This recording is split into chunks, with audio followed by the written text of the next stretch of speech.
Hi, I welcome you back on Dr. Sabath Academy channel. I am Mayur Aldar and जैसे कि हम लोगों को पता है, ठीक है, जो चैनल को फॉलो करते हैं कि सब्सक्राइब करते हैं, सॉरी, कि हमने MHTCT 2025 के PYQ के सीरीज़ जो है, ठीक है, वन शॉट में क्या होने वाला है, पूरा चैप्टर का रिव्यू और उसके बाद 23, 22 और 21 के PYQs हम लेते हैं, ठीक है। और जैसे मैंने बोला था कि 2024 के भी PYQs आपको मिलने वाले हैं, वो जल्दी आपको मिल जाएंगे, लेकिन वो शॉर्ट्स के फॉर्म में मिलेंगे। अब शॉर्ट्स के फॉर्म में क्यों मिलेंगे? क्योंकि आपको वो एक क्विक रिविजन होनी चाहिए, ठीक है, जिससे कि वीडियो देखने में बहुत आपका टाइम वेस्ट हो जाएगा। तो शॉर्ट्स फटाफट आप देख सकते हो, ठीक है। और तो फिर इसके लिए जो 24 के PYQs वाले हैं वो शॉर्ट्स के फॉर्म में मिल जाएंगे आप लोगों को, ठीक है। तो चलो अब आज के टॉपिक के लिए आते हैं। आज का टॉपिक है 12th का टॉपिक है, जिससे आपको ऑलमोस्ट दो से तीन सवाल तो मिल ही जाएंगे, ठीक है। तो टॉपिक है काइनेटिक थ्योरी ऑफ गैसेस।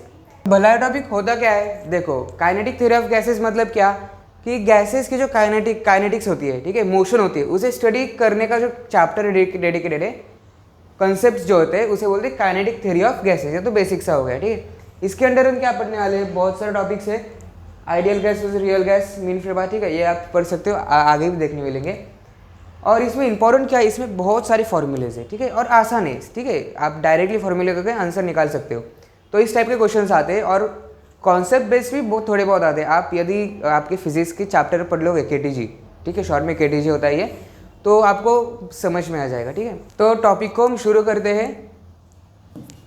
तो सबसे पहले आते हैं एजम्पशंस इन KTG। अब एजम्पशंस लेने क्यों पड़ते हैं?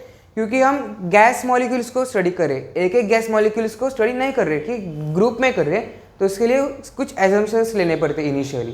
तो कुछ 4-5 एजम्पशंस होते हैं। सबसे पहला क्या है? Large number of identical and tiny molecules, ठीक है, बहुत सारे मॉलिक्यूल्स होते हैं, छोटे मॉलिक्यूल्स होते हैं, रैंडमली जाते हैं, कहीं पे भी जाते हैं, ठीक है, वो है फर्स्ट एजम्पशंस। सेकंड एजम्पशंस है साइज ऑफ मॉलिक्यूल्स। अब साइज ऑफ मॉलिक्यूल्स में क्या बोला उन्होंने कि जो साइज ऑफ मॉलिक्यूल्स है वो जो वेसल या फिर कंटेनर होता है जिसमें गैस भरा है, उसके कंपेयर में बहुत छोटे होने चाहिए मॉलिक्यूल्स, और ऑब्वियसली होते भी है। और दूसरा कंडीशन होता है कि जो डिस्टेंस होता है दो मॉलिक्यूल्स के बीच में, जो डिस्टेंस होता है, गैसेस में तो मॉलिक्यूल्स के बीच में डिस्टेंस बहुत होता है, ठीक है, तो वही बोल रहे कि वो जो डिस्टेंस होता है वो बहुत बड़ा होना चाहिए साइज ऑफ मॉलिक्यूल्स को कंपेयर करते हुए, मतलब, ठीक है। और थर्ड वन है centre of mass is at rest in vessel frame. मतलब क्या कि गैस का जो सेंटर ऑफ मास है, मॉलिक्यूल्स का नहीं बोला उन्होंने, जो पूरा गैस का जो सेंटर ऑफ मास होगा वो वेसल के फ्रेम में रेस्ट में होना चाहिए, ठीक है। मॉलिक्यूल्स का सेंटर ऑफ मास चेंज होने वाला है क्योंकि वो मोशन में, लेकिन जो कलेक्टिवली गैस का जो सेंटर ऑफ मास होगा वो रेस्ट पे होना चाहिए, ठीक है। नेक्स्ट है मॉलिक्यूल्स एक्सर्ट नो फोर्स। अब ये बोलता क्या है स्टेटमेंट की एक्सेप्ट कोलिजन। अब मॉलिक्यूल्स जो घूम रहे हैं वो तो कोलाइड करेंगे, लेकिन कोलिजन के अलावा वो किसी भी ऑब्जेक्ट पे फोर्स एग्जर्ट नहीं करेंगे, ठीक है। जो कंटेनर के वाले उस पर भी वो फोर्स नहीं एग्जर्ट करेंगे, मतलब किसी में भी नहीं करेंगे। जब कोलिजन होगा तभी वो प्रेशर या फिर फोर्स दोनों एग्जर्ट कर सकते हैं। और जो लास्ट पॉइंट है कि all collisions are perfectly elastic. इसका मतलब क्या है कि वो जब वो कोलाइड करेंगे तब वो मोमेंटम लॉस भी नहीं करेंगे, एनर्जी लॉस भी नहीं करेंगे, ठीक है। तो ये कुछ एजम्पशंस होते हैं। और एक एजम्पशन होता है कि वो NLM फॉलो करते हैं, मतलब क्या, न्यूटन्स लॉज ऑफ मोशन भी फॉलो करते हैं, मतलब बस सेकंड लॉ होता है मोमेंटम का, वो तो फॉलो करते हैं वो, ठीक है। ये कुछ एजम्पशंस करते हैं। अब नेक्स्ट देखते हैं कि लॉज एंड देयर रिलेशंस। अब एक्चुअल चैप्टर अब शुरू होता है, ठीक है। तो अब यहाँ पे क्या, ये देखो, ये सबसे फेमस इक्वेशन,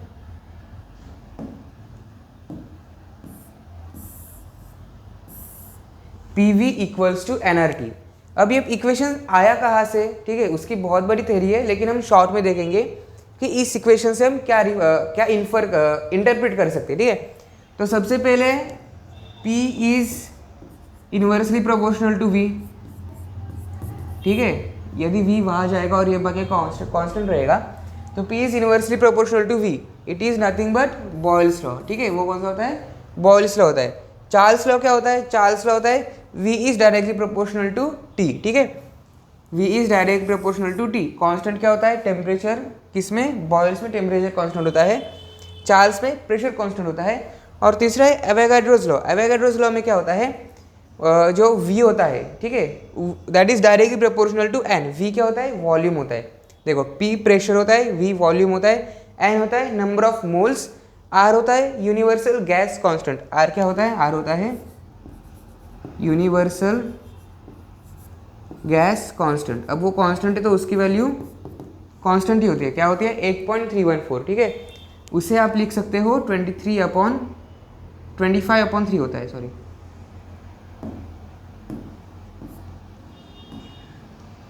होता है क्या? 25/3। ठीक है, याद नहीं रहेगी 8.314 तो आप 25/3 भी याद कर सकते हो। ठीक है, तो हाँ, तो ये होगा आर। और टी क्या होता है? टी होता है टेम्परेचर। ठीक है, तो ये आइडियल गैस इक्वेशन है, बहुत इंपॉर्टेंट होती है। रिलेशन से आप डायरेक्ट मतलब फॉर्मूला बेस्ड क्वेश्चन से आते हैं इस पे। और ये होते हैं 3 laws, Boyle's law, Charles law और एवोगाड्रोस लॉ। और एक लॉ होता है जो 4th लॉ कह सकते हैं आप लोग, गे-लुसेक लॉ। ठीक है, अब देखो इक्वेशन में देख सकते हो P और R का रिलेशन तो सॉरी R का नहीं है, इरेज कर। ठीक है, हाँ, P और V का रिलेशन देख लिया हम लोगों ने। ठीक है, V और T का रिलेशन देख लिया हम लोगों ने। उसके बाद V और N का रिलेशन देख लिया। अब एक बाकी है, कौन सा है?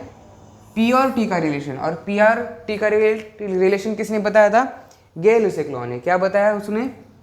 P is directly proportional to T when V is constant। इसमें V constant होता है। ठीक है, और इसमें और एक होता है कांस्टेंट, नंबर ऑफ मोल्स भी कांस्टेंट होते हैं। ठीक है, so on the basis of these 4 laws हमने वो जो आइडियल गैस इक्वेशन क्या है फिर हमारा PV इक्वल्स टू nRT। अब उसके बाद आता है फॉर्मूलेज। अब ठीक है, बहुत सारे फॉर्मूलेज जैसे मैंने पहले बोला, बहुत नहीं है, एटलीस्ट 10 to 15 फॉर्मूलेज होते हैं। ठीक है, इसमें KTG में। तो देखो उसके बाद एक फॉर्मूला आ गया अभी फिर से, क्या है? Pressure of ideal gas. ठीक है, P, pressure of ideal gas क्या होता है? P equals to 1/3 N/V mv²। अब यहाँ पे देखो P होता है प्रेशर। ठीक है, P होता है प्रेशर, उसके बाद N होता है, यहाँ पे देखो स्मॉल n होता है number of moles, capital N होता है नंबर ऑफ मॉलिक्यूल्स। ठीक है, कैपिटल N होता है नंबर ऑफ मॉलिक्यूल्स। यदि Na आपको कहीं पे दिखा, Na होता है एवोगाड्रो नंबर। ठीक है, वो होता है एवोगाड्रो नंबर। उसके बाद V होता है वॉल्यूम। ठीक है, और ये जो V बार है, V बार होता है एवरेज वेलोसिटी, होती है एवरेज वेलोसिटी। तो आपको ये सब निकालना पड़ता है क्या? Average velocity and all that things जरूरत नहीं पड़ती, क्वेश्चन में ऑलरेडी प्रोवाइड करते हैं वो सब लोग। ठीक है, और M होता है मास ऑफ मॉलिक्यूल। ठीक है, तो आप इसे भी लिख सकते हो PV इक्वल्स टू 1/3 Nm/V²। ठीक है, ये भी एक सही तरीका है लिखने का।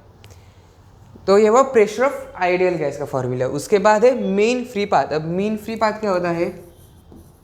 ये प्रेशर तो समझ गया ना, आइडियल गैस जो प्रेशर क्या होता है उसके लिए फॉर्मूला है। ठीक है, अब मीन फ्री पाथ मतलब क्या? जब दो मॉलिक्यूल्स जब कोलाइड होते हैं, ठीक है, तो जो during the time of their collision, ठीक है, जब वो कोलाइड करते होते हैं तो वो एक स्ट्रेट पाथ फॉलो करते हैं। फिर वो जो पाथ का जो आप कांस्टेंट वेलोसिटी पे फॉलो करते हैं ना, तो उसी के लिए जो पाथ का जो इक्वेशन है वो होता है लैम्डा। ठीक है, मीन फ्री पाथ उसे लैम्डा डिनोट करते हैं, होता है 1/√2 पाई d² N/V। ठीक है, इसे फिर से एक बार प्रॉपरली लिख लेते। √2 पाई, d मतलब होता है डायामीटर। ठीक है, डायामीटर होता है, ठीक है, d² N/V। ठीक है, N/V। N क्या होता है? Number of molecules. V होता है वॉल्यूम। उसके बाद होता है रूट मीन स्क्वायर स्पीड। अब ये रूट मीन स्क्वायर स्पीड क्या होती है? देखो जैसे एवरेज स्पीड होती है वैसे ही रूट मीन स्क्वायर स्पीड होती है। ये थोड़ा एक्यूरेट रीडिंग्स देती है। Accurate readings in the sense group of molecules होते हैं ना, तो उसके लिए आपको एक्यूरेट रीडिंग्स चाहिए होती है उसके। ठीक है, तो ये एवरेज से थोड़ा अच्छा देता है, इसीलिए ये इंपॉर्टेंट होता है। क्या? Root mean square speed. Formula क्या होता है? VRMS root mean square equals to √3 RT/m0। अब R तो हमें पता है यूनिवर्सल गैस कांस्टेंट है। T होता है टेम्परेचर इन केल्विन, ठीक है, M होता है मॉलिक्यूलर मास, M होता है मॉलिक्यूलर मास, ठीक है। तो फॉर्मूला क्या है, √3RT/m, ठीक है।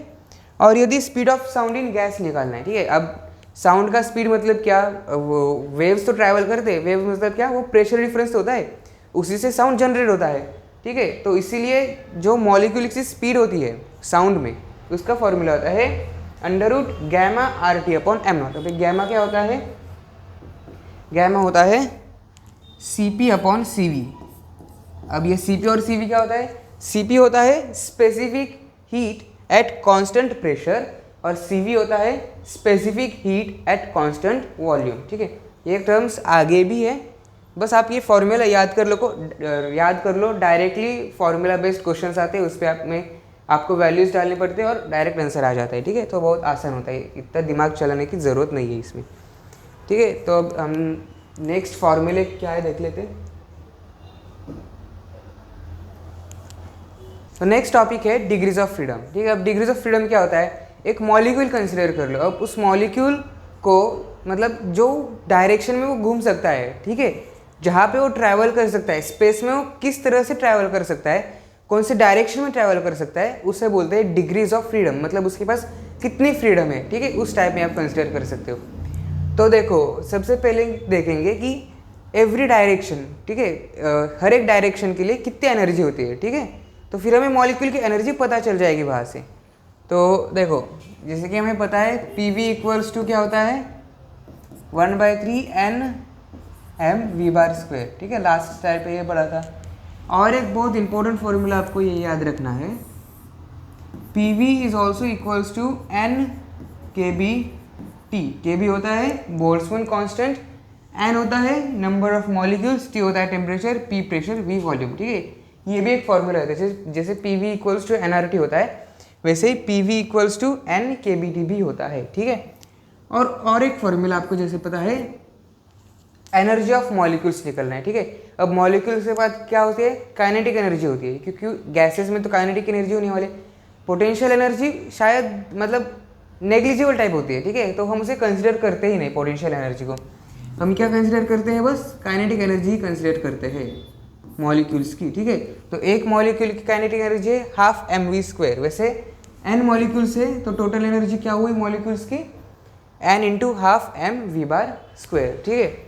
अब देखो इन तीनों को रिलेट करना है, हमें निकालना क्या है, energy associated with each molecule, ठीक है। सबसे पहले क्या निकालेंगे, energy associated with each molecule.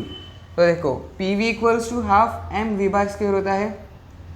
अब देखो हम 1/3 होता है, सॉरी, हाफ चाहिए हमें, ठीक है। तो हम 2 से मल्टीप्लाई डिवाइड करेंगे तो क्या होगा,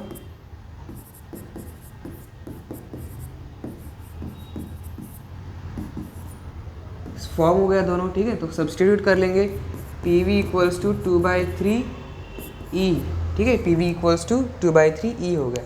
अब इसके बाद क्या करना है, इन दोनों को इक्वेट कर लेंगे हम, ठीक है। PV इक्वल है, तो इन दोनों को इक्वेट करने के बाद क्या होगा, NkBT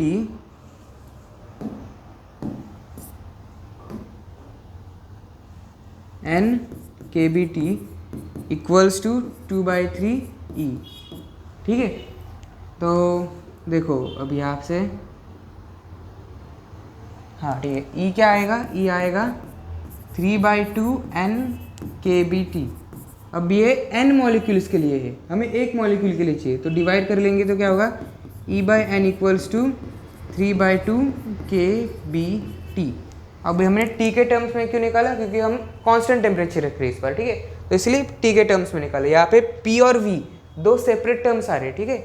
यहाँ पे बस टेम्परेचर एक कांस्टेंट टर्म आ रहा है, इसलिए हम एनर्जी को टेम्परेचर के साथ इक्वेट करें, ठीक है। और हाँ तो देखो E/n क्या आया, 3/2 kBT। तो देखो ये क्या बोल रहा है कि एक मॉलिक्यूल लिया आप लोगों ने, ठीक है, सिंगल मॉलिक्यूल लिया, तो उसके पास फ्रीडम कितना है, वो इस साइड जा सकता है, वो इस साइड जा सकता है, और वो इस साइड जा सकता है। इसीलिए उसके पास टोटल एनर्जी जो होगी वो होगी 3/2 kBT। क्या होगी, 3/2 kBT। मतलब ईच डायरेक्शन पे क्या होगी, डिवाइड बाय 3 कर लो, यहाँ पे होगी 1/2 kBT, यहाँ पे होगी 1/2 kBT, यहाँ पे होगी 1/2 kBT, ठीक है। मतलब यहाँ से आप इन्फर क्या कर सकते हो, every degree of freedom has energy 1/2 kBT, ठीक है। हर एक आप बोलते हो ना कि हर एक एनर्जी डिग्री ऑफ फ्रीडम के लिए, हर एक डिग्री ऑफ फ्रीडम के लिए आपके पास कितनी एनर्जी है, 1/2 kBT, ठीक है। तो वैसे इसे मतलब ये कॉन्सेप्ट होती है डिग्री ऑफ फ्रीडम्स की। अब आप डायटोमिक मॉलिक्यूल यदि कंसिडर करोगे, ठीक है, डायटोमिक मॉलिक्यूल कुछ ऐसा होता है। अब वो कौन कौन से डायरेक्शन में जा सकता है, एक्स में जा सकता है, वाई में जा सकता है, जेड में जा सकता है। मतलब ऑलरेडी डायटोमिक मॉलिक्यूल के, ये मोनो एटॉमिक है, सिंगल एटॉमिक, जिससे 3/2 kBT होती है। डायटोमिक के लिए 2 मॉलिक्यूल्स होते हैं, ठीक है। तो फिर वो 3/2 kBT उसकी ट्रांसलेशनल होगी, ठीक है, ट्रांसलेशनल। और एक होगी उसके पास, वो होगी रोटेशनल। रोटेशनल कितनी होगी, वो देखो, वो 2 एक्सिस में घूम सकता है, ठीक है। ये उसकी रेफरेंस एक्सिस होने वाली है, वो इस एक्सिस में घूम सकता है या फिर इस एक्सिस में घूम सकता है, ठीक है, क्योंकि वो अलाइंड ही वैसे है, ठीक है। आप यदि उसे इस तरह से कंसिडर करते हो तो उसके पास बचे हुए 2 जो डायरेक्शंस थे वो बच जाते हैं, ठीक है।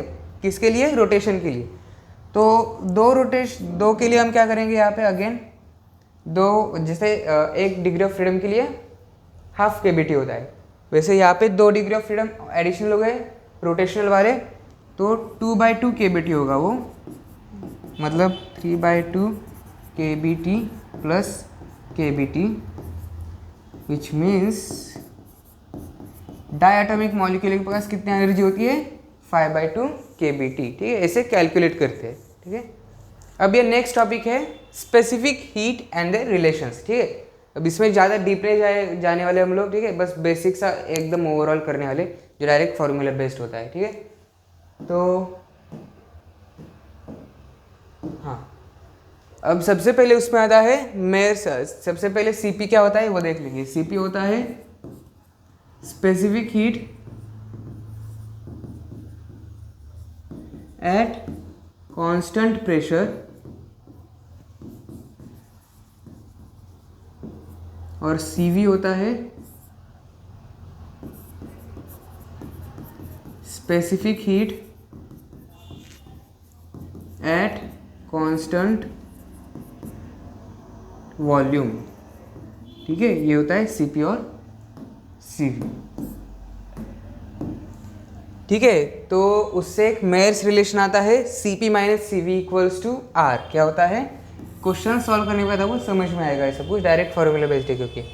और गैमा जो होता है, गैमा होता है CP/CV, ठीक है।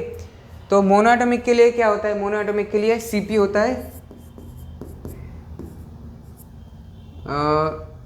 CP/CV, ठीक है। मोनोएटॉमिक के लिए होता है 5/2 होता है, ठीक है। मोनोएटॉमिक के लिए CP होता है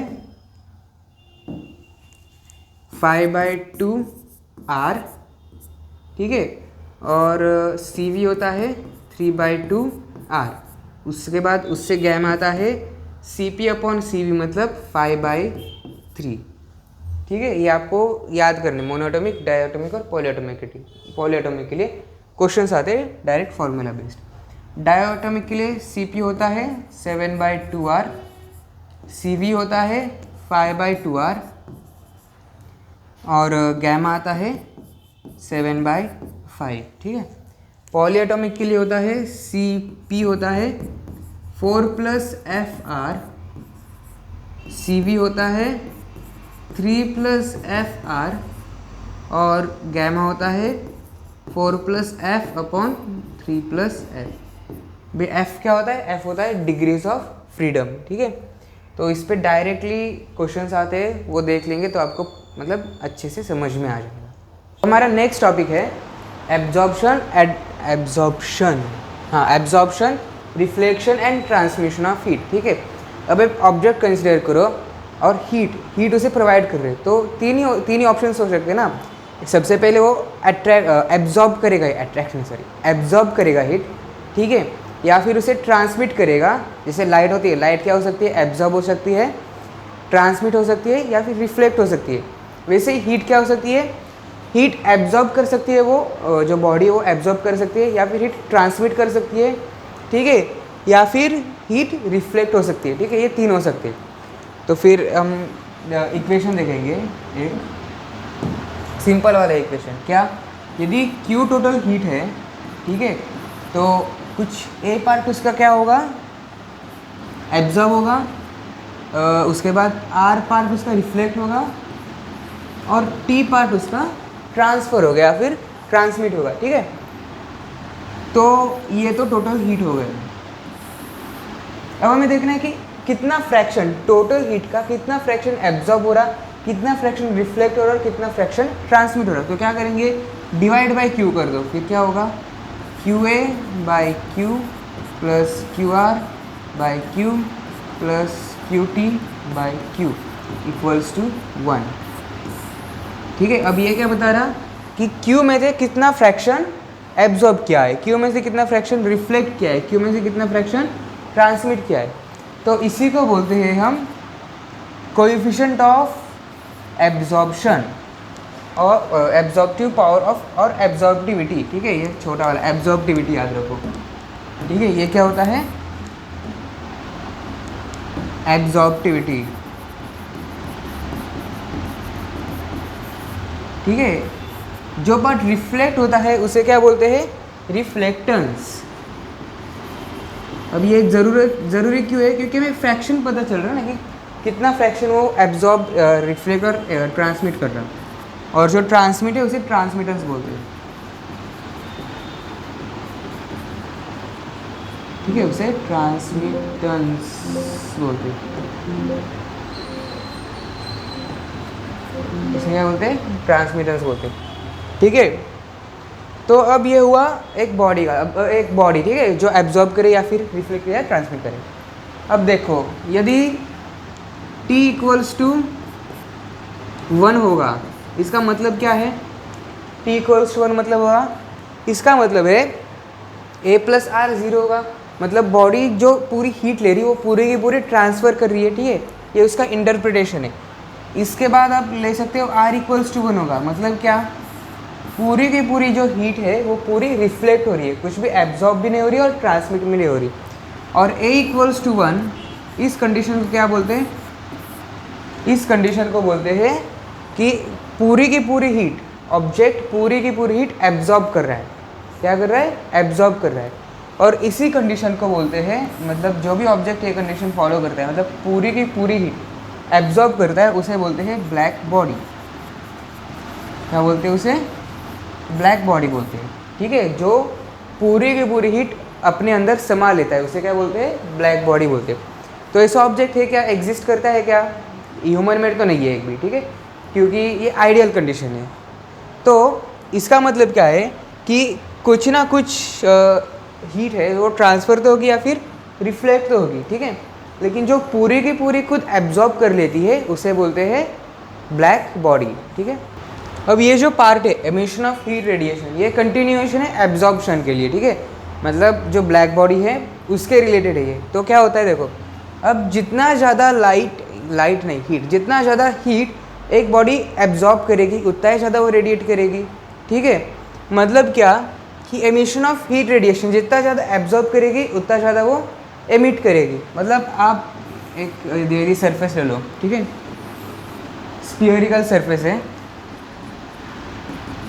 ठीक है, जितना ज़्यादा उसका सरफेस एरिया होगा, जितना ज़्यादा उसका सरफेस एरिया होगा उतना ज़्यादा वो हीट रेडिएट करेगा। मतलब heat is directly proportional to area, ठीक है, यहाँ से तो ये आप बता सकते हो। और जितना कितने टाइम में कर रहा हो, ठीक है, मतलब वो heat directly proportional to time भी है, ठीक है, जितना ज़्यादा स्पीड से लेगा या फिर जितना आप कह सकते हो कि जितना फास्ट लेगा उतना ही फास्ट वो हीट जो ट्रांसफ़र करेगा, ट्रांसफ़र नहीं, हीट एमिट करेगा। ट्रांसफ़र अलग होता है, एमिट अलग होता है। ट्रांसफ़र मतलब उससे पास कर देना, एमिट मतलब खुद एब्जॉर्ब करेगा और फिर उसे एमिट करेगा, ठीक है। जैसे कि आप टंगस्टन देख लोगे, टंगस्टन क्या लाइट बल्ब्स जो होते थे, ठीक है, टंगस्टन के, वो हीट एमिट कर रहा था उतना, इसीलिए उसका वाइट कलर आ रहा था, ठीक है, मतलब वो वेरियस वेवलेंस भी एमिट करता है, ठीक है, हीट। तो फिर देखो जो हीट होगी, एमिट कितनी होगी हीट, जितना उसका बड़ा एरिया होगा और टाइम पे भी डिपेंड करता है, ठीक है। अब ये जो प्रोपोर्शनल है वो निकालने के लिए हम इस कांस्टेंट इंट्रोड्यूस करते हैं, तो वो होता है R इंटू ए टी। ठीक है, मतलब R क्या हुआ, R equals to Q by A T होता है। और इसी R को हम बोलते हैं एमिसिव पावर। क्या बोलते हैं, एमिसिव पावर या फिर रेडियंट पावर। ठीक है, इस R को क्या बोलते हैं, एमिसिव पावर या फिर रेडियंट पावर। उसका फॉर्मूला आता है Q upon A T, heat upon area into time. ठीक है, इसके बाद आता है किरचॉफ्स लॉ। अब वो इलेक्ट्रिकल वाला किरचॉफ्स नहीं है, मतलब वो लॉ नहीं है जो उसने इलेक्ट्रिसिटी में लाया था। ठीक है, ये अलग लॉ। ये क्या बोलता है कि जितना वो हीट एब्जॉर्ब करेगा उतना ही वो हीट रिलीज करेगा। ये आइडियल कंडीशन है, इतना मतलब दिस इज़ नॉट पॉसिबल। ठीक है, जितना हीट वो एब्जॉर्ब करेगा उतना हीट वो रिलीज करेगा। अब ये ई क्या होता है, तो हम सबसे पहले ई को डिफाइन करते हैं। ई होता है ब्लैक बॉडी के रिस्पेक्ट में। ठीक है, ब्लैक बॉडी के रिस्पेक्ट में जो भी आप ऑब्जेक्ट ले रहे हैं वो कितना एमिट कर रहा है। ठीक है, आर क्या होता है, emissive power. Emissive power of the object with respect to black body, emissive power of the object with respect to emissive power of that black body. ठीक है, तो होता है ई।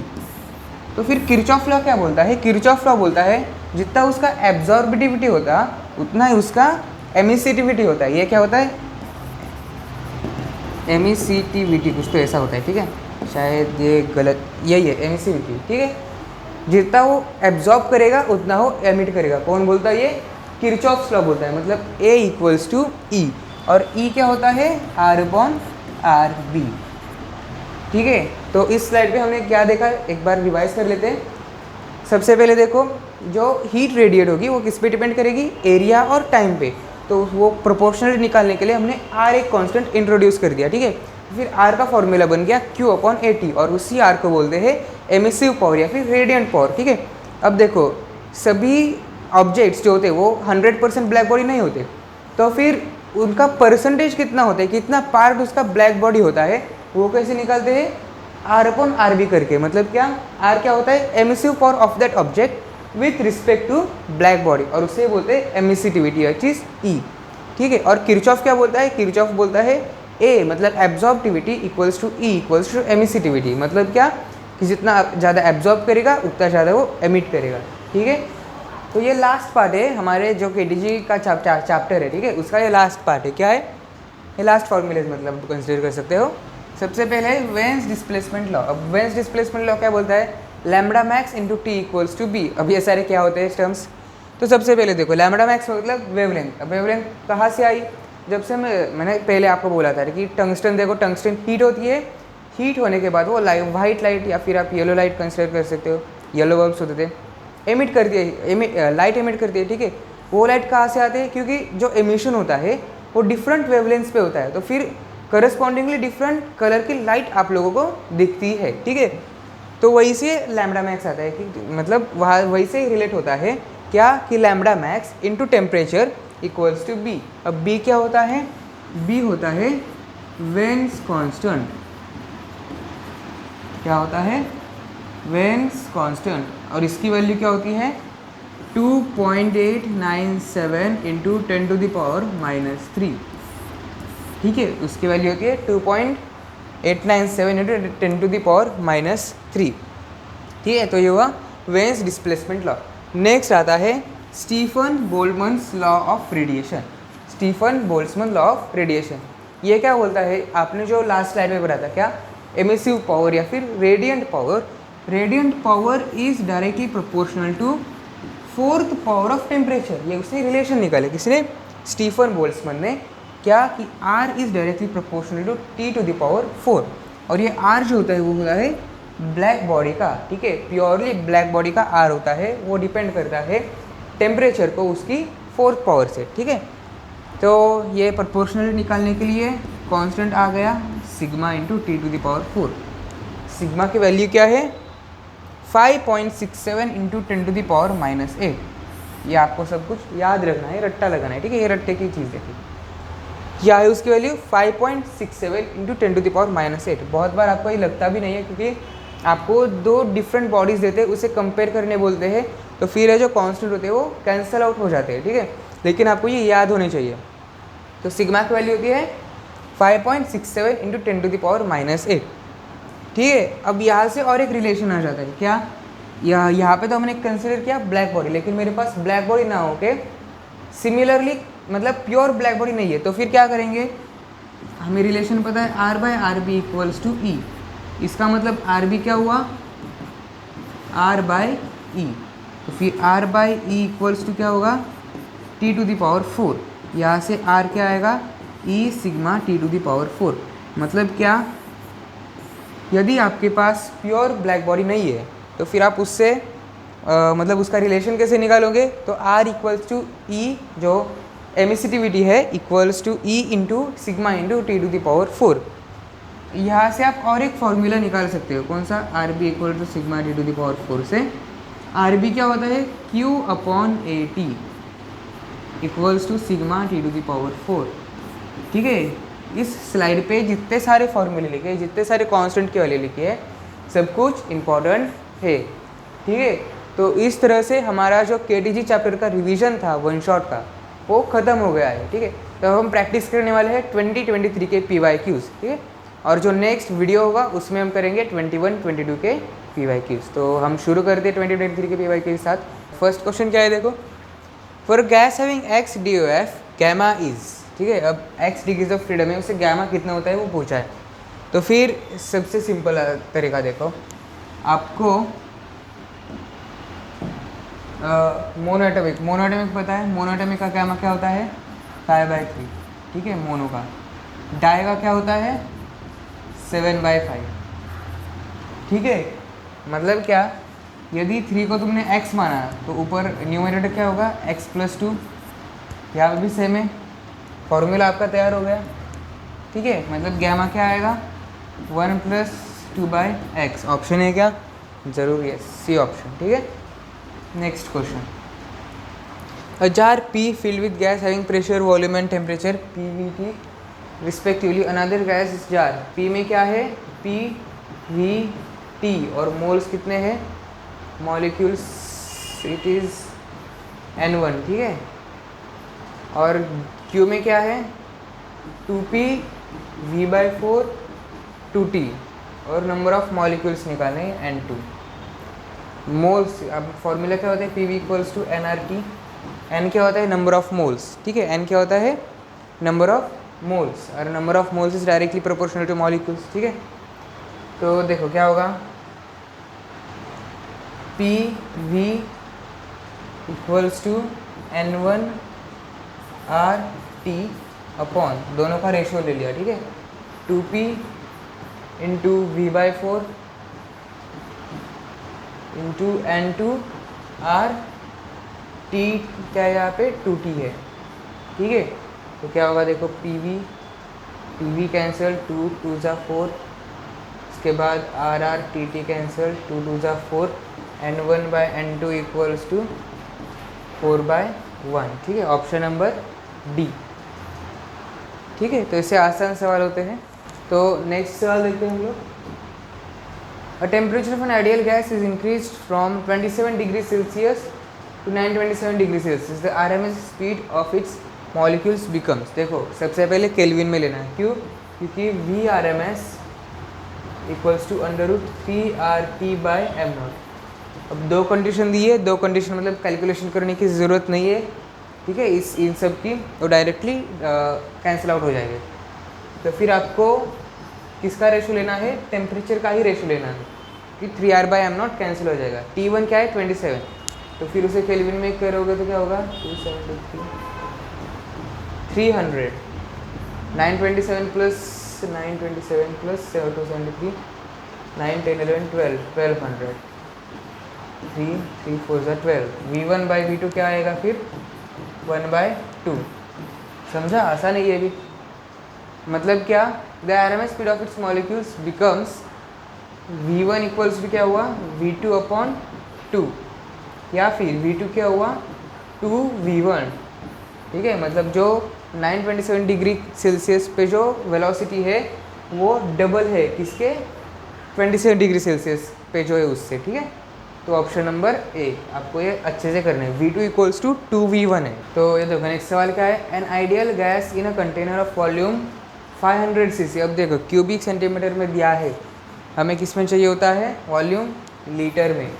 तो क्या आएगा 10⁻⁻6, ठीक है। क्यूबिक मतलब क्यूब करके, -2 इंटू -2 का क्यूब, ठीक है। प्रेशर है 2 इंटू 10⁻5।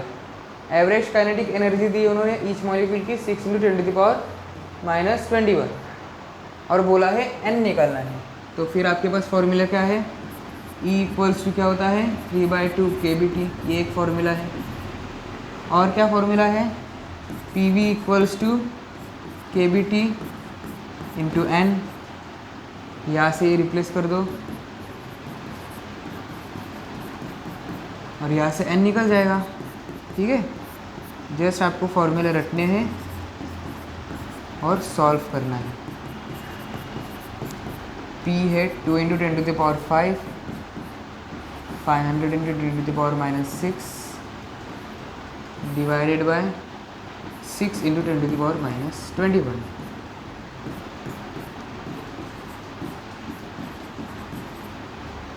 क्या आएगा फिर 21 और 25 10⁻21।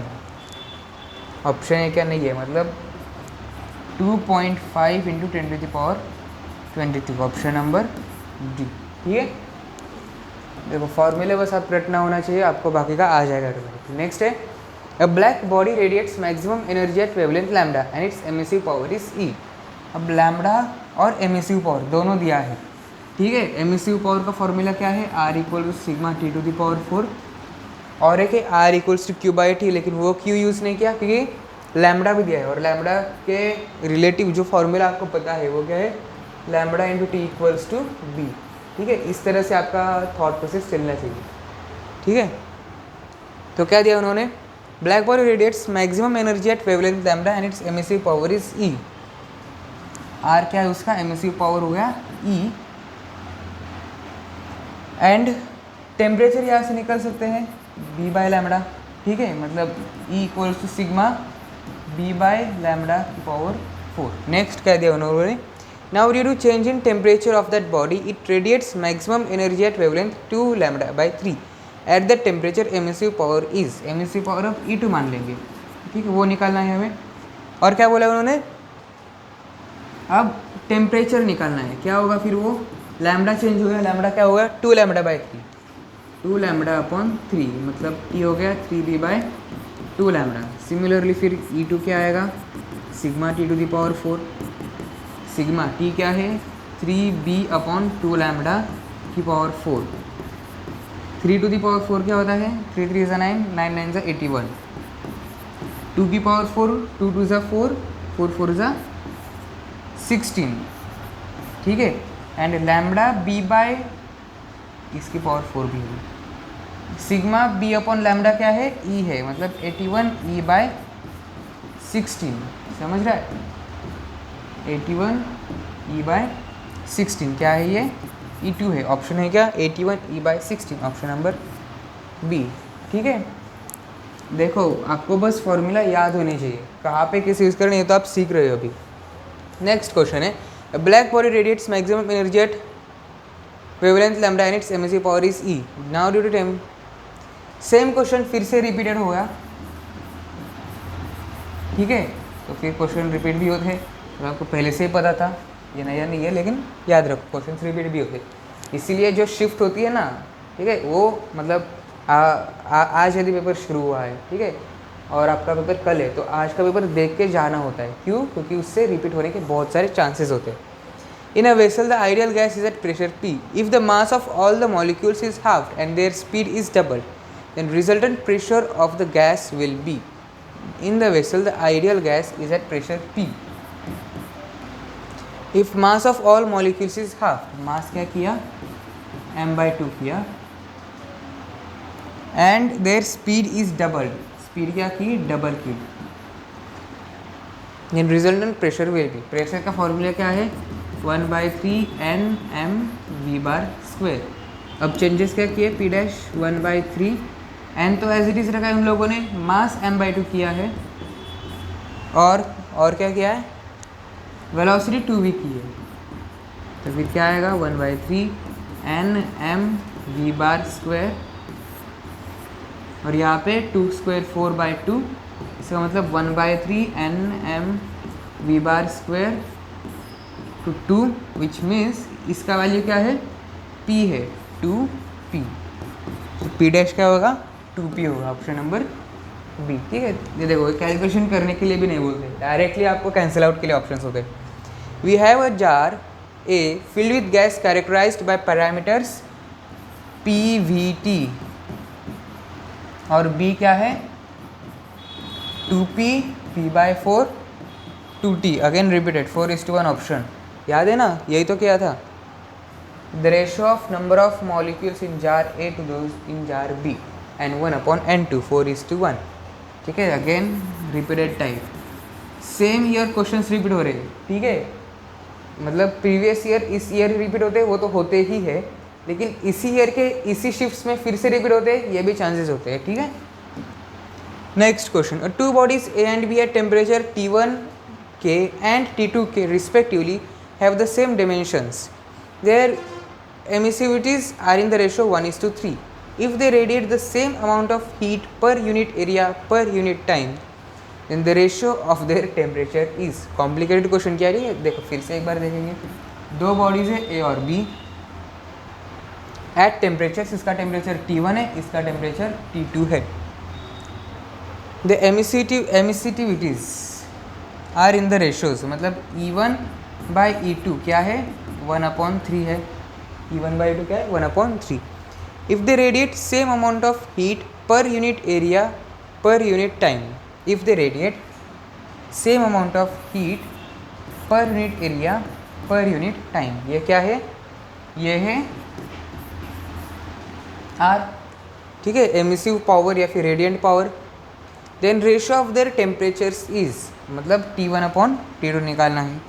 ठीक है, अब T1/T2 निकालना है तो आपके पास फॉर्मूला है R इक्वल्स टू, R के 3 फॉर्मूला है Q/AT, उसके बाद E इक्वल्स टू R/RB और तीसरा है R equals to sigma T⁴। ठीक है, अब देखो उन्होंने बोला है इमिसिव पावर डायरेक्टली मेंशन नहीं किया उन्होंने, लेकिन क्या दिया है same amount of heat per unit area per unit time. इस लाइन से आपको ये पता चलता है कि R जो है वो सेम रहने वाला है दोनों केस में। ठीक है, तो फिर R तो सेम रहेगा, उसके बाद सिग्मा एमिसिटीज, हाँ ये E ऐड करना है। ठीक है, सॉरी एक गलती हो गई, क्या गलती हुई, E सिग्मा है। ठीक है, क्या है वो E सिग्मा है। ठीक है, तो फिर क्या होगा देखो R equals to E1 sigma T1⁴ और R E2 sigma T⁴। R cancel, sigma sigma cancel, तो क्या रह गया E1/E2, E1/E2 क्या है 1/3 इंटू T1⁴/T2⁴। उन्होंने बोला है T1/T2, तो फिर दोनों के 4 अंडर रूट लेने, तो क्या होगा वो 3⁴1/4/1, ऑप्शन नंबर बी। अगेन ये भी सेम टाइप का क्वेश्चन है। Temperature of gas molecule is raised from if temperature 127 to 527, the ratio of RMS speed of molecules is, आसान है 273 प्लस 127 234 400। ठीक है, V1/V2 400 बाय यहाँ पे 5 आएगा, 5 6 7 8 4 2 8 1/√2, ऑप्शन नंबर सी। ठीक है, आपको कैलकुलेशन करने देते ही नहीं है, आपको बस लॉजिक लगाना होता है, फॉर्मूला पता होना चाहिए। For a gas R by क्या है R/CV इक्वल्स टू 0.4। ठीक है, where R is CV is smaller space at constant volume. The gas is made up of molecules which are. अब देखो आपको क्या पता है,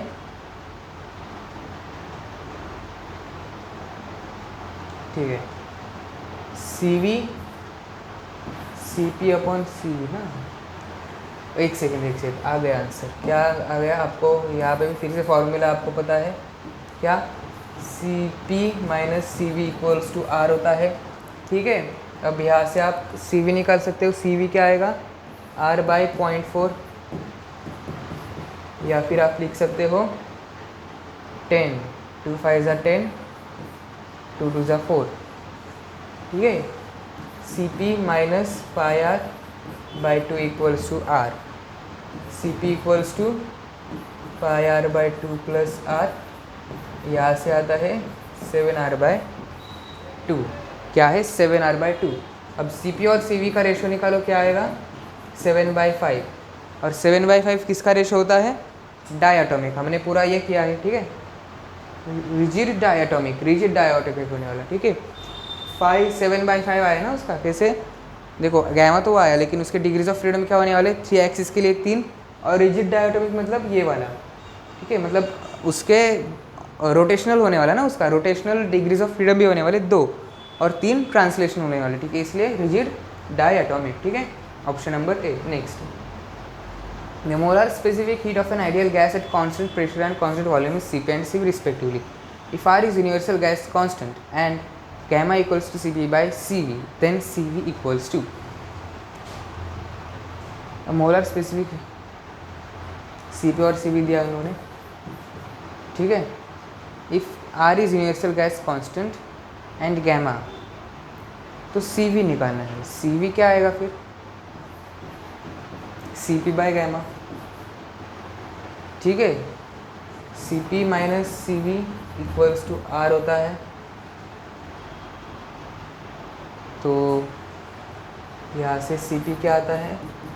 R प्लस Cv, मतलब Cv equals to R plus Cv by gamma. यहाँ से क्या आएगा? Cv minus Cv by gamma equals to R by gamma. तो फिर gamma minus 1 Cv equals to R, मतलब Cv equals to R upon gamma minus 1। Option number D. कैसे आया पता चला ना? दो इक्वेशंस और 2 वेरिएबल्स सब्स्टिट्यूट करो, आ जाएगा। प्रैक्टिस जितनी ज़्यादा करोगे उतना ज़्यादा आपको उस पर होल्ड आएगा, ठीक है। इसलिए ये मतलब वीडियो देखते देखते आप ये सॉल्व करो क्वेश्चंस भी। नेक्स्ट क्वेश्चन है, for polyatomic gases the ratio of molar specific heat at constant pressure to constant volume is. ये तो हमने किया है। F+4, ये क्या है? गैमा निकालना है। F+4 बाय F+3, ये था Cp बाय Cv, ठीक है। अब ये सवाल देखो, इसमें क्या दिया है? For an ideal gas the density of gas is rho. Density दी है, ठीक है। अब डेंसिटी और आपके पास प्रेशर और टेम्परेचर भी दिया है, फॉर्मूला तो पता चल गया। लेकिन इसमें वॉल्यूम नहीं है, तो वॉल्यूम कैसे लाओगे? V को रिप्लेस करना पड़ेगा। क्यों? क्योंकि डेंसिटी होती है मास बाय वॉल्यूम, ठीक है। तो वॉल्यूम आएगा मास बाय डेंसिटी, क्योंकि वॉल्यूम कांस्टेंट है। सॉरी, वॉल्यूम कांस्टेंट नहीं है, मास कांस्टेंट है, ठीक है। तो Pm by rho naught equals to nRT आ गया, ठीक है। अब क्या करोगे इसके बाद? देखो, P initial condition, first condition में P0 m by rho naught equals to nRT0 है। देखो, टेम्परेचर T0, प्रेशर P0, उसके बाद टेम्परेचर 2 T0, प्रेशर 3 P0, और न्यू डेंसिटी निकालनी है, ठीक है। तो फिर अब क्या करोगे? उसके बाद रेशो निकालना है दोनों का। क्या करना है? रेशो निकालना है। तो कैसे निकालोगे? देखो, सबसे पहले तो ये कर लेते हैं। नेक्स्ट दूसरी कंडीशन में क्या होगा? दूसरी कंडीशन में 3 P0 प्रेशर होगा इंटू मास m, डेंसिटी ये होगा, ठीक है, रो डैश। उसके बाद n r T0 क्या होगा? 2 T0 होगा, ठीक है। अब क्या करोगे? इसके बाद दोनों को डिवाइड कर दो। दोनों को डिवाइड करने के बाद क्या होगा? देखो, P0 m by rho naught into rho dash by 3p0 to m equals to nRT0 nR2T0। ठीक है, क्या क्या आप लोगों ने दोनों का रेशियो ले लिया, तो फिर ये कैंसिल, ये पूरा कैंसिल हो जाएगा। Rho dash by rho naught आता है 3/2, 3 वहाँ पे शिफ्ट हो गया। आपको ये प्रॉपरली करना पड़ेगा कि समझ में आ सके आपको। ये थोड़ा घिचमिट हो रहा है यहाँ पे, ठीक है, तो इसके लिए सॉरी, लेकिन ऐसा करना है। 3/2 p0, तो न्यू क्या होगा, 3/2 p0 नहीं होता, वो रो नॉट होता है, 3/2 रो नॉट, ऑप्शन नंबर 1। ठीक है, नेक्स्ट सवाल। A sample of oxygen gas and sample of hydrogen gas both have same mass, same volume and same pressure. The ratio of their absolute temperature is।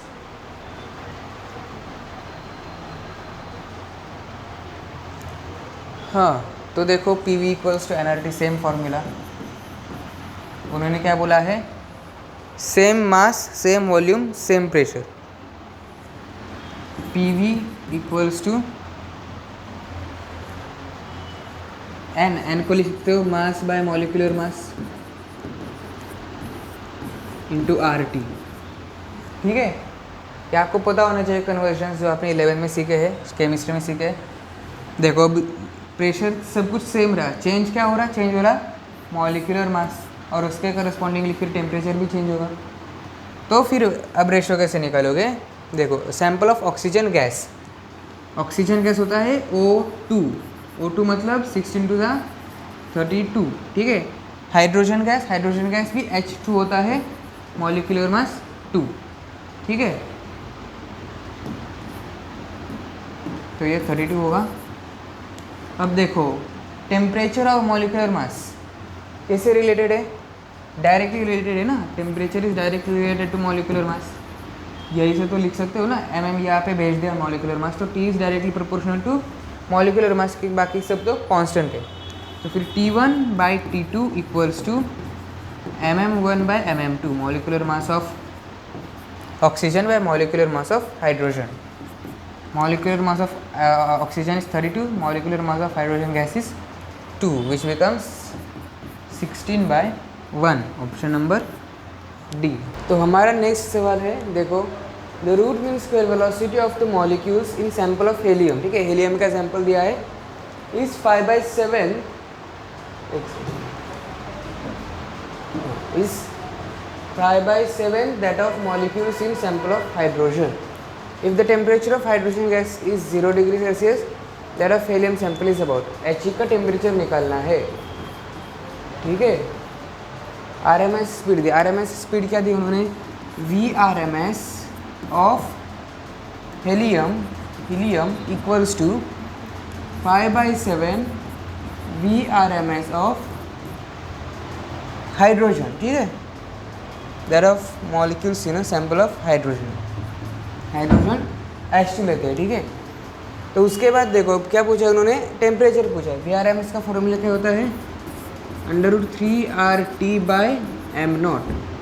ठीक है, equals to 5/7 √3RT/m0 m। ठीक है, यहाँ पे T dash लेते हैं, तो फिर यहाँ से क्या आएगा, अंडर रूट टेम्परेचर क्या है 0 डिग्री सेल्सियस मतलब 273 केल्विन अपॉन हाइड्रोजन का, सॉरी वो हीलियम है, एक सेकेंड, ये हीलियम है, उसका टेम्परेचर निकालना है हमें। ठीक है, ये टेम्परेचर, हीलियम का मॉलिक्यूलर मास क्या होता है 4 इक्वल्स टू 5/7 अंडर रूट, इसका क्या है हाइड्रोजन का 273, मॉलिक्यूलर मास 2। ठीक है, बस अब इसे सॉल्व करना है। किसे सॉल्व करोगे, स्क्वायर करना पड़ेगा दोनों साइड, इंटू 273/2, 9 3 ज़ा 27, 9 45।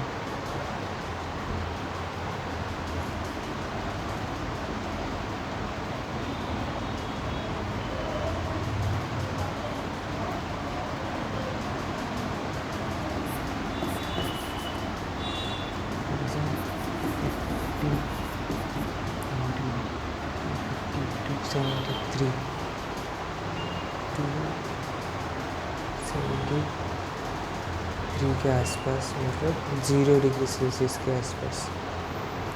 ठीक है ना। अब देखो यहाँ पे आप लोग क्या करोगे, ये देखो 25 इज़ 50 इंटू 273 अपॉन 49 है। ठीक है, 49 और 50 बहुत पास पास में है, तो आप यहाँ एक 1 कंसिडर कर सकते हो। ठीक है, और मतलब काट सकते हो क्योंकि आपको ऑप्शन वैसे ही दिए उन लोगों ने। ठीक है, फिर टेम्परेचर क्या आएगा 273 केल्विन। 273 केल्विन मतलब 0 degree Celsius, option number A. ठीक है, तो यहाँ पे आपका अप्रोच कैसा था, देखो सबसे पहले तो कैलकुलेशन देखो, यहाँ पे कैलकुलेशन थोड़े डिफिकल्ट थे तो हम ऑप्शन वाइज गए। ऑप्शंस में बहुत सारा डिफरेंस है, बहुत बड़ा डिफरेंस है, तो इसीलिए हम लोगों ने क्या किया, 49 और 50 को एक अप्रॉक्सीमेटली इक्वल मान लिया और इसे कट कर दिया। ठीक है, तो इस तरह से आपको क्वेश्चन सॉल्व करने पड़ेंगे। ठीक है, अब नेक्स्ट क्वेश्चन देखो, क्या है नेक्स्ट क्वेश्चन, फिर से शायद वही रिपीटेड है। Jar is filled with gas at pressure P T V 2P V/4 2T 1/4 4:1, शायद यही आंसर आएगा। If this values are not change. ठीक है, ये वैल्यूज चेंज नहीं है तो फिर 4:1 ही आंसर आएगा। ठीक है, ये भी रिपीटेड ही है। ठीक है, next a molar specific heat at constant pressure, CP दिया उन लोगों ने 7/2 R। तो gas is made up of molecules which are, अब देखो यहाँ पे आप कैसे सॉल्व करोगे, CV निकालोगे। CV का होता है CP minus CV equals to R होता है, तो CV क्या आएगा, CP माइनस R। तो CP क्या है 7/2 R minus R which becomes YR/2। Gamma क्या आएगा इससे 7/5। ठीक है, CP/CV 7/5 किसका होता है, डायटोमिक का। ऑप्शन है क्या, ऑप्शन नंबर बी। ठीक है, तो इस तरह आपका अप्रोच होना चाहिए। Next question, the maximum wavelength of radiation emitted at 2000 kelvin is 4000 angstrom. The maximum wavelength emitted at 2400 kelvin will be. ठीक है, again same formula, lambda max T equals to b. ठीक है, तो lambda 1 max into T1 equals to lambda 2 max into T2। क्यों, क्योंकि B तो constant रहने वाला है। ठीक है, इसीलिए आप दोनों इक्वेट कर सकते हो। लैम्बडा 1 क्या है 4000 है, एंगस्ट्रॉम को 10⁻⁻10 लिखने की यहाँ पे ज़रूरत नहीं है। क्यों, दोनों साइड के यूनिट्स कैंसिल होने वाले हैं। T1 क्या है, T1 है 2000 इक्वल्स टू लैम्बडा 2 मैक्स निकालना है और T2 क्या है 2400। ठीक है, तो फिर 0 0 गया,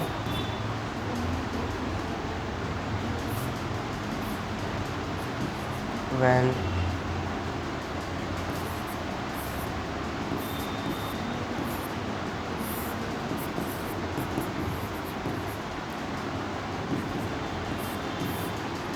these are 36।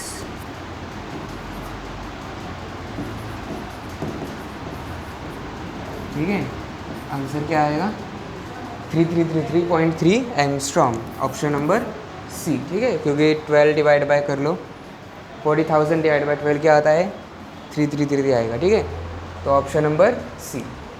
तो बस मतलब कैलकुलेशन आपके परफेक्ट होने चाहिए तो आ जाएंगे आसानी से।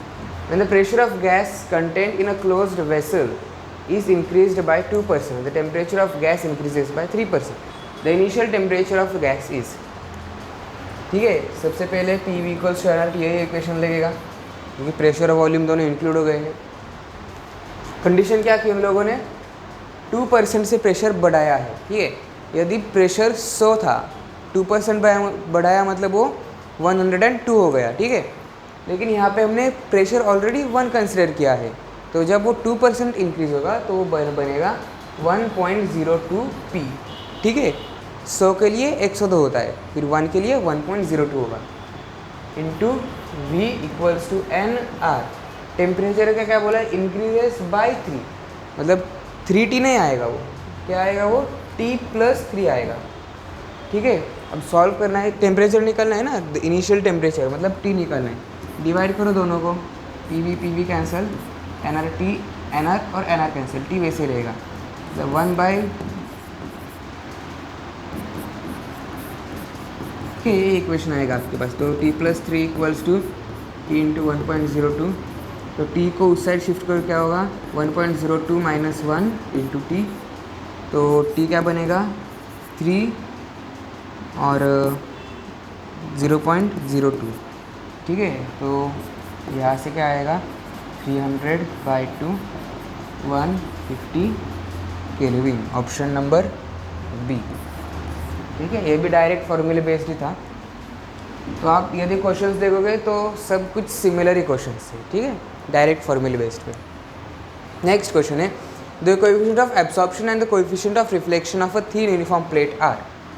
एब्जॉर्प्शन और रिफ्लेक्शन का दिया उन लोगों ने। ठीक है, बाद में टोटल हीट भी दी है और ट्रांसमिटेड हीट निकालनी है। ठीक है, ट्रांसमिटेड हीट निकालनी है, क्यूटी निकालना है। क्यूटी क्या होता है देखो, टी आर क्या होता है ट्रांसमिटेड हीट होता है क्यूटी अपॉन क्यू। अब क्यूटी कैसे निकालोगे फिर टी आर इंटू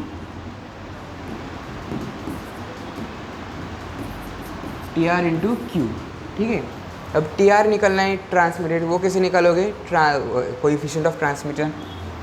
तो तीनों की एडिशन 1 होती है 0.16 plus 0.18 plus t r equals to 1। तो 76 प्लस 18 76 86 96 माइनस 94, मतलब टी आर आता है 0.06। ठीक है, और टोटल हीट कितनी दी है 250 calories, kilo calorie, 250 kilo calorie. तो क्यू टी क्या आएगा 0.06 इंटू 250, 25 6 25 5 125, 25 6 150, मतलब सी ऑप्शन 15। ठीक है, अब आप पॉइंट्स का ये जोड़ करोगे, यहाँ पे ज़रूरत नहीं है पॉइंट्स की क्योंकि डायरेक्टली एक वैल्यूज़ मिल सकते हैं। ठीक है, इसीलिए अब पॉइंट्स करना है तो कभी तो वो भी कर सकते हैं। 2 पॉइंट्स मतलब लेफ्ट शिफ्ट करना है आपको, तो 15 आएगा, 15 किलो कैलोरी। ठीक है, लेकिन इसमें टाइम वेस्ट करने की बजाय आपको ऑप्शन में दिख गया तो फिर डायरेक्टली टिक कर दो उसे। Next question, 2 spheres S1 and S2 have same radii but temperatures T1 and T2 respectively. Their emissive power is same and emissivity is in the ratio 1:81. Then ratio T1 to T2 is। Emissive power same है दोनों की। ठीक है, emissive power का formula क्या होता है sigma T⁴। ठीक है, और ई भी ऐड होता है उसमें, परफेक्टली ब्लैक बॉडी नहीं हो तो। ठीक है, तो क्या आएगा E1 sigma T1⁴ equals to E2 sigma T⁴। अब देखो E1/E2 यहाँ पे ले सकते हैं इक्वल्स टू T2/T1 उसकी पावर 4। ठीक है, अब देखो E1/E2 क्या दे रहे उन्होंने 1/81, उसकी 1/4 पावर लो, यहाँ पे आएगा T2/T1। उन्होंने T1/T2 पूछा है, तो फिर क्या करेंगे हम लोग उल्टा कर देंगे उसे 81/1 टू द पावर 1/4। तो T1/T2 क्या आएगा 3/1। ठीक है, हाँ, option number B. Next question देखो, rate of radiation by a black body is R at temperature T। Another body has same area but emissivity is 0.1 and temperature is 2T।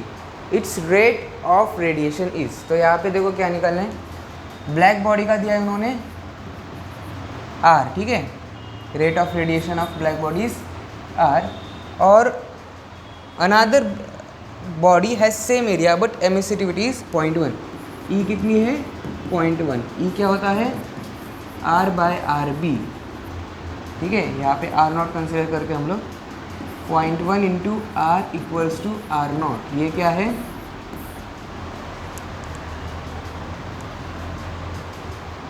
Its rate of radiation. अब rate of radiation मतलब क्या Q/T निकालना है हमें।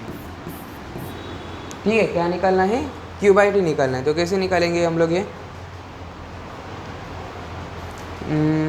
हाँ, तो हमें पता है Q/AT इक्वल्स टू क्या होता है सिग्मा T⁴। ठीक है, ई भी ऐड करना होगा और एक इक्वेशन फॉर्म होगी q a by t equals to sigma t to the power 4। E नहीं आएगा क्यों, ब्लैक बॉडी है। अब क्यू बाई ए क्या दिया उन्होंने, आर दिया है, मतलब r by a equals to sigma t to the power 4। यहाँ से ए क्या आएगा, r upon sigma t to the power 4। तो फिर ए की वैल्यू यहाँ पे डालेंगे हम लोग। ए की वैल्यू क्या है, क्यू बाई टी, ए की वैल्यू है r sigma t to the power 4 equals to e sigma t to the power 4। लेकिन इस केस में, सेकेंड केस में ये 2t है, तो यहाँ पे 2t लेना पड़ेगा, ठीक है। तो सिग्मा टू वो तो कैंसिल हो जाएगा, आर 0.1 यहाँ पे आ जाएगा, आर 2 टू द पावर 4 क्या होता है, 16, ठीक है। 1.6 r q by t, 1.6 r, option number D, ठीक है। निकालना क्या था हमें, rate of radiation. Rate of radiation मतलब क्यू बाई टी, ठीक है। ये इसका तो यूज़ नहीं हुआ, लेकिन बस पता होना चाहिए आपको। यहाँ पे आपका रिवाइज हो गया, ठीक है। नेक्स्ट क्वेश्चन, शायद ये लास्ट होगा। The body is said to be opaque to the radiation if, ठीक है। ओपेक मतलब क्या, जो ट्रांसमिट लाइट होती नहीं, कुछ भी लाइट ट्रांसमिट नहीं होती उसे ओपेक बॉडी कहते हैं, ठीक है। ट्रांसमिट नहीं होती मतलब t इक्वल्स टू 0 चाहिए। अब जब t इक्वल्स टू 0 होगा मतलब a plus r equals to 1 होगा, ठीक है। ऑप्शन नंबर ए, ठीक है। बहुत फद्दू सा सवाल है ये सवाल देखो, इसमें क्या करना है, -68 डिग्री सेल्सियस टेम्परेचर है। टेम्परेचर कितना बढ़ाना चाहिए, हीट कितनी देनी चाहिए कि उसकी RMS वेलोसिटी डबल होनी चाहिए, ठीक है। तो वही रिलेशन लगा उसे डबल करने के लिए, v इक्वल्स टू √3RT/m, उसी से आ जाएगा, ठीक है। तो ये 2 क्वेश्चन आपके लिए होमवर्क के लिए हैं, ठीक है। तो बस आज के वीडियो के लिए इतना ही होगा, ठीक है। हमने क्या पढ़ा, KTG का पूरा ये किया हमने, ठीक है, 1 शॉट किया, कॉन्सेप्ट सारे पढ़ लिए। और सबसे इम्पोर्टेंट चीज़, इस चैप्टर से कम 3 सवाल तो आते ही है, ठीक है। सो बी प्रिपेयर्ड, अच्छे से प्रिपेयर करना है चैप्टर। एक बार आप जो आपकी टेक्स्ट बुक है उससे एक बार पढ़ लेना, ठीक है। जो भी कॉन्सेप्ट है वो क्लियर भी हो जाएगा, लेकिन ज़्यादा तो फॉर्मूला बेस्ड क्वेश्चन आते हैं, ठीक है। अब 21 और 22 के PYQs जो बाकी है वो हम नेक्स्ट वीडियो में देखेंगे, ठीक है। तब तक के लिए stay tuned, subscribe to the channel. यदि आपको कोई डाउट हो तो आप मुझे कॉन्टैक्ट कर सकते हो, ठीक है। So thank you for watching the video, thank you.